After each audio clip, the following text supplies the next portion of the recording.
আসসালামু আলাইকুম রহমতুল্লাহি ওবরাকাতু।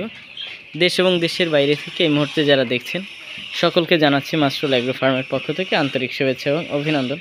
তো আজকে হচ্ছে আমার এই মুরগিটির বয়স আপনার 12 দিন। তো এই 12 দিনে আসলে কতটা ওয়েট হয়েছে এবং কত কেজি খাবার খেয়েছে সেইটা একটু পরিমাপ করে দেখব এবং আপনাদের সাথে শেয়ার করব। তো আমাদের সাথে তো আছে আমাদের বরাবর রমজান ভাই। ভাই মাথায় কি লাগছে? হ্যাঁ গেছে। আচ্ছা, মিটারটা অন করেন ভাই। আর একটা কথা হচ্ছে যে আপনারা যারা আমাদের এই ভিডিওগুলো দেখেন, তো আপনাদেরকে অসংখ্য ধন্যবাদ জানাই। আর একটা কথা, যদি আমার চ্যানেলে নতুন হয়ে থাকেন অনুরোধ থাকবে আমাদের এই চ্যানেলটাকে সাবস্ক্রাইব করার। একটা আইডি দিন ভাই। হ্যাঁ, এইটা হচ্ছে 12 দিন বয়স। হ্যাঁ, এসে দাঁড়াইছে 450 40 না 50 450 গ্রাম। ওইটার করেন, আরেকটা দিন, হাতেরটা দিন। তো এবার আলহামদুলিল্লাহ সাইজ মোটামুটি এক আছে আর কি। ওই দেখা যাচ্ছে 50 গ্রাম বা 20 গ্রাম 10 গ্রাম এই রকমের। আরেকটা উঠান দিয়ে একটু ওই পাশে দিয়ে এই রকমের আপ ডাউন আছে। হ্যাঁ, তো আশা করি সেটাও ঠিক হয়ে যাবে। তো এরা টোটাল আপনার খাবার খাইছে হচ্ছে এটা দিন। হ্যাঁ,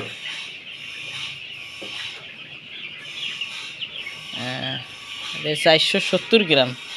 হ্যাঁ, এটা হচ্ছে 470 এইরকমের আছে। এর চেয়ে ছোটো বড় অ্যাভারেজ আছে, তাই তো? হ্যাঁ, হাতেরটা দিন দি, হাতেরটা 440 50 এই একই আসে। তো এ এখন রমজান ভাই ওই কর্নারটা আবার একটু দাবড় দেন, ওখানে ইয়ে হয়ে গেছে, মুরগি বেশি চলে গেছে। হয় আচ্ছা, তো এরা হচ্ছে আপনার এখানে টোটাল বাচ্চা আছে 700 পিস এবং খাবারটা খাইছে এদের দিয়ে না, এদের দিয়ে না, ওই দিয়ে দাবড় দেবেন, এইদিকে আসবে, বুঝছেন? ওদিক দিয়ে দেবেন, এইদিকে যাতে আসে।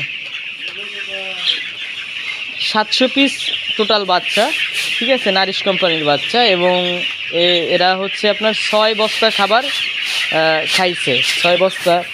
হ্যাঁ, তো আপনার দেখা যাচ্ছে যে এই 6 বস্তা খাবারে আমার আনুমানিক যে ধারণা তাতে ঠিকঠাক ওয়েট আছে। হ্যাঁ, যে ওয়েটটা তাতে ঠিকঠাক আছে।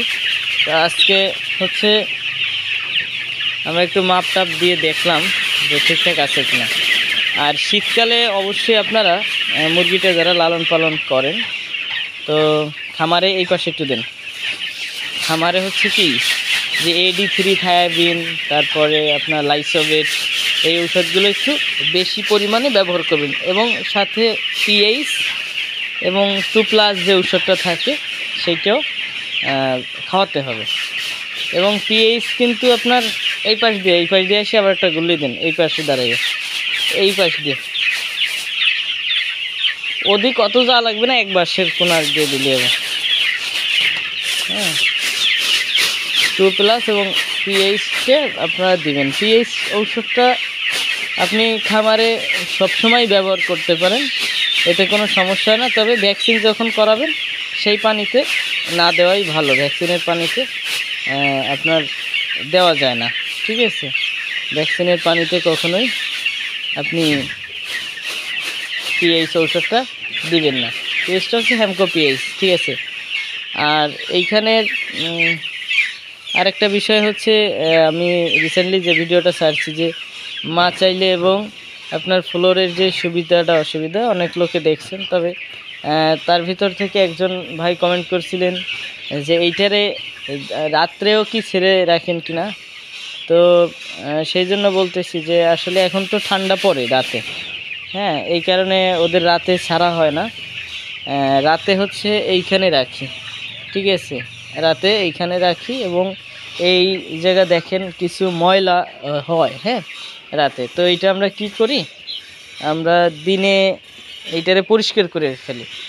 এই যে সব জায়গায় কিন্তু হয় না, দেখা যাচ্ছে আপনার পটের কাছে। হ্যাঁ, এইগুলো দেখা যাচ্ছে যে আপনার ইয়া দিয়ে তুলে ফেলে দিতে হবে। এবং এই যে যেগুলো শুকনো আছে, এই যে শুকনো যেগুলো আছে এইগুলোতে আপনার সমস্যা হবে না। মানে ভিজে ভিজে যেগুলো লিটার আছে ওইগুলো আমরা তুলে ফেলে দেবো। এবং দেখা যাচ্ছে যখন ঠান্ডা পড়ে তখন আমরা ইসে ঢুকাই দিই, এই ব্রোডিংয়ের ভিতরে ঢুকাই দিই। এখানে বাল্ব দেওয়া আছে। আর একটা বিষয় জানতে চেয়েছিলেন, সেটি একদম আজকে পুরোপুরি বলে দিই। এই যে বোর্ডটা আমরা ব্যবহার করি, এই বোর্ডটা, হ্যাঁ, এই বোর্ডের কথা অনেকে জিজ্ঞেস করছিলেন। এইটা হচ্ছে আপনি হার্ডওয়্যারের দোকানে পেয়ে যাবেন, যে কোনো হার্ডওয়্যারের দোকানে। এইটার নাম হচ্ছে পিভিসি হোয়াইট বোর্ড, ঠিক আছে। এটা বাঁকানো যায়, অনেক সুবিধা আর কি। আমাদের এই যে মুরগি লালন পালন করতে এইটা অনেক সুবিধা হয় আর কি, হ্যাঁ। যেমন ইচ্ছে তেমন রাখতে পারেন। এই দেখেন, এই যে কী সুন্দর একটা বেড়া হয়ে গেছে, ঠিক আছে। ওই পাশে দিয়ে একটা বেড়া হয়ে গেছে আপনার। এটা আপনি বিভিন্ন কাজে এই মুরগি পালনের ক্ষেত্রে আপনি ব্যবহার করতে পারেন, ঠিক আছে। আর এটা হচ্ছে 550 টাকা করে নেবে একটা শীট, 550 টাকা। যদি আপনি আনুমানিক এইটুক উচ্চতা রাখেন তাহলে আপনি 4টে বানাইতে পারবেন এক একটা দিয়ে, ঠিক আছে। এক একটা দিয়ে 4টে বানাইতে পারবেন। তো আশা করি বুঝতে পারছেন, এবং আজকের ভিডিও এই পর্যন্ত। দেখা হবে আগামী কোনো ভিডিওতে। ততক্ষণ ভালো এবং সুস্থতা কামনা করে আজকে বিদায় নিচ্ছি। আল্লাহ হাফিজ।